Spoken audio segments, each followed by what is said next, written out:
This is a KOIN 6 News breaking news alert. And our breaking news at 11, the District Court of Oregon issues a motion stating that tear gas is not to be used during demonstrations for the next 14 days. That lawsuit brought by the group Don't Shoot PDX. And the ruling states that tear gas can only be used in situations where lives or safety is at risk, including that of those at the Justice Center. So, according to this ruling, it should not be used to disperse crowds where there is little risk of injury. And this announcement comes as protests continue across Portland for now the 12th straight night. Demonstrators continuing to demand change in the wake of George Floyd's death. Let's switch to Jenny Young, who's live outside the Justice Center where groups have been gathering every night. Oh, what's happening now, Jenny? Jeff, Jennifer, about 10 minutes ago, Portland police declared this an unlawful assembly, even though this isn't a very large group, about 500 people tonight. PPP says that the group up front has been getting violent. They've been throwing things over the fence. They've cut a big hole in the fence. And just like I said, in the last 8 to 10 minutes, Portland police telling everybody to leave. But not many people are leaving. So we have backed out of the park as much as possible. Just for our own safety and because police have asked people to leave. But over in East Portland at 13th and Stark tonight, an estimated 1,500 people gathered at Revolution Hall for what organizers called a night of rest. They took the night off from marching. We've been following this group almost every night for nearly 2 weeks as they've marched to downtown Portland. But tonight they had food and drinks, they listened to speakers and even took part in a meditation session. Leaders handed the microphone over to anyone in the crowd who wanted to speak. Dozens of people took to the stage to share their stories, including 2 Portland High School students, Kira and Sierra. We caught up with the girls and their mom afterwards. I've never felt so empowered. In the past, I hadn't been able to use my voice, and for the first time, I feel like I could. Because I feel like something is going to change. No matter how it happens, it just needs to happen. There are no words for the momentum that I feel, the inspiration that I feel, the hope that I feel. Again, that was over at 13th and Stark, where many people gathered tonight for a night off. They will march again tomorrow, but here at 3rd and Main in front of the Justice Center, Portland police have put a fence.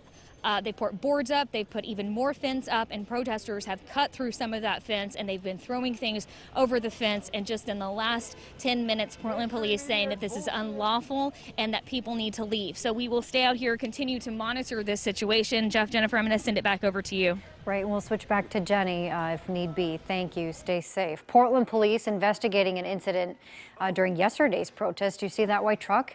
The driver of it passed a blockade of vehicles on I-84 that were there to protect protesters because yesterday was the first time that they walked out onto I-84.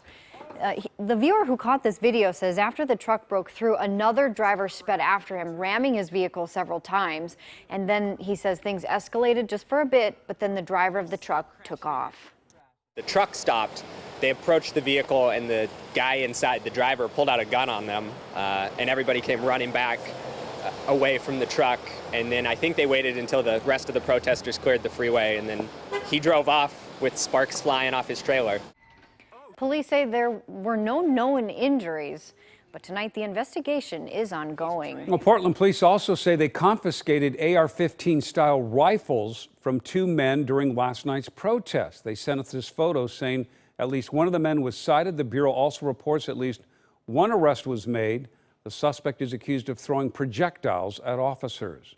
Stay with KOIN 6 News as we continue to follow the demonstrations. We'll bring you updates on air, always online, and on the KOIN 6 News app. A new era for Portland's Police Bureau. Mayor Ted Wheeler unveiling several changes after demonstrators demanded reform. So this was revealed at a news conference this morning when he said he's getting rid of the Gun Violence Reduction Team, the GVRT. He's stopping funding of the city's portion of transit police, as well as committing $12 million to communities of color. Now, remember, defund does not mean getting rid of Portland police officers.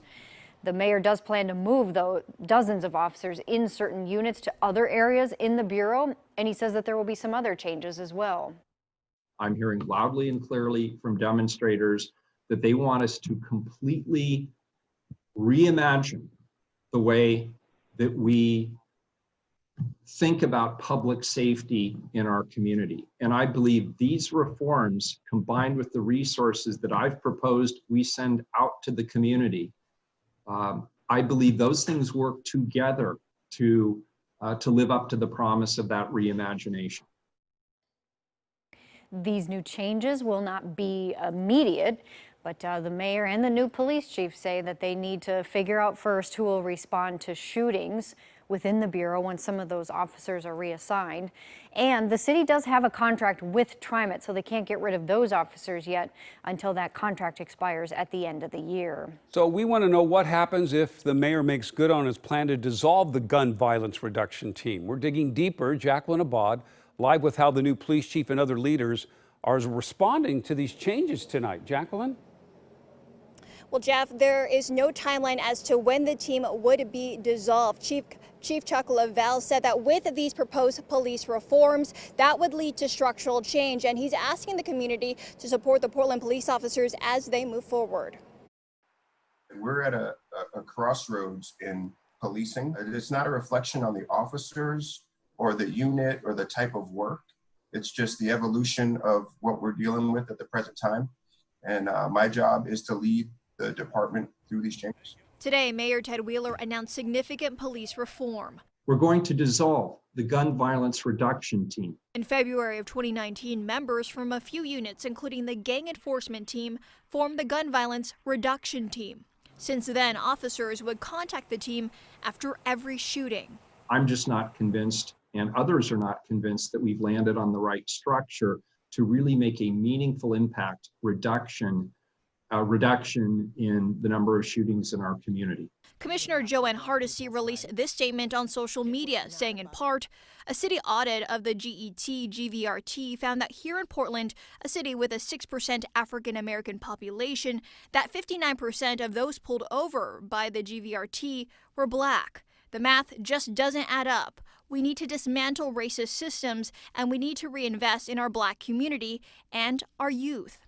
Portland City Council candidate Loretta Smith sent a letter to the mayor and commissioners yesterday asking for public safety reform. That task force, they've been targeting Black and brown boys in this community for a long time.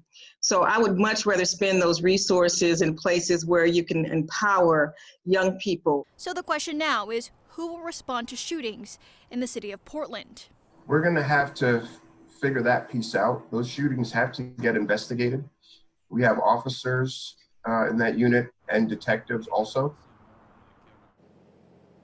The Portland Police Association president released a statement stating in part that defunding the gun violence reduction team would reverse years of hard work and it would remove another tool to prevent violence in the city. Reporting live in downtown Portland, Jacqueline Abad, KOIN 6 News. An audit of the transit police by the city of Portland finds that it falls short of community expectations. The transit police, made up of officers from all over the region. The audit found riders are often disappointed. The Independent Police Review Board can't investigate a complaint against a transit officer unless it's a member of the Portland Police Bureau. The board now recommends making sure complaints get to the right agencies. It also suggests TriMet works with the Bureau to determine which agency's policies should govern transit officers. Black Lives Matter. Black Lives Matter. Down in Deschutes County, protesters demanding change there, and the county's DA says he will take action. Dozens chanted in Bend yesterday to reform the state's justice system.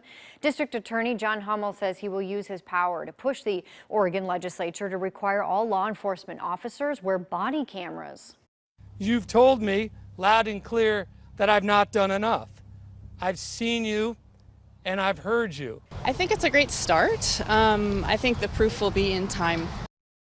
Hummel also says he wants the state attorney general to start investigating and prosecuting in-custody deaths, as well as prohibit law enforcement from using choke or strangleholds. Well, tonight we're hearing from an African-American man who spotted a stuffed monkey with a noose around its neck hanging along Highway 30 in Columbia County. Oregon State Police now have it as evidence. They tell us they're investigating this as a potential bias crime. I really had a very gut type of reaction. Something like that should not be in the public view. It's just aggravating and irritating people. So I felt like I had to do something. That's Steve Marshall, and he says he was driving on Highway 30 Friday when he first spotted the disturbing sight about 3 miles south of Rainier. And then he pulled over Sunday and took it down. He says it was hung from this roadside marker. Oregon State Police are asking you to step forward if you have any information. Coming up next, when the Oregon Employment Department says it might actually be able to catch up on thousands of backlogged claims. Plus, itching for the outdoors, where you can go camping this weekend, Natasha. And this weekend, guess what we have in your forecast? Yes, it does include some rain, but before we get to that point, mid-70s starting tomorrow with a little bit of a break from the rain. More details on this coming up.